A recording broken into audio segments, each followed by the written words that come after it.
Hello, today I'm going to do an exercise using the band. I'm actually going to do 2 different versions, and I've got 3 yoga blocks.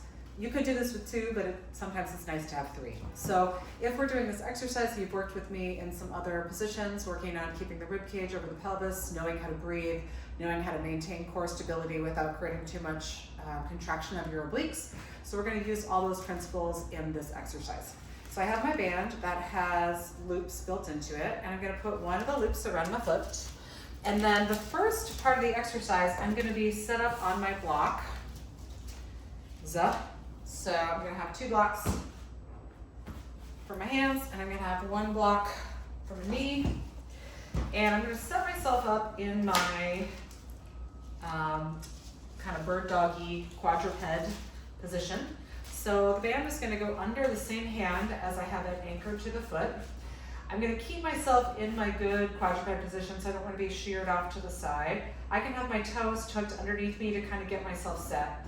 Chin away from the chest, keep pressure away so that you're creating some space between the shoulders, and then my eyes are looking in front of me here. So I keep a good neutral spine neck position.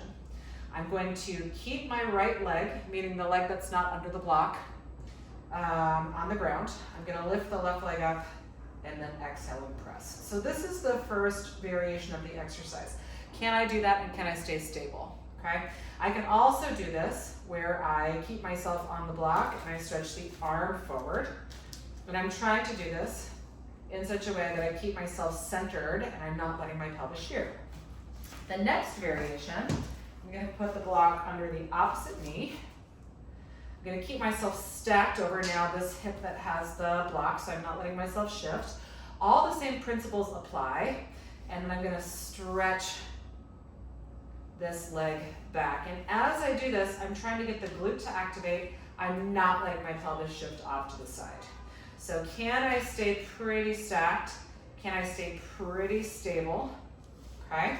And then the last variation, I'm going to have this in the opposite arm. I'm going to stabilize just like I have before, chin away from the chest, and then I do opposite arm and opposite leg. Okay? So in all these variations, we're trying to stay stacked over the pelvis. That's our stabilizing leg without shearing.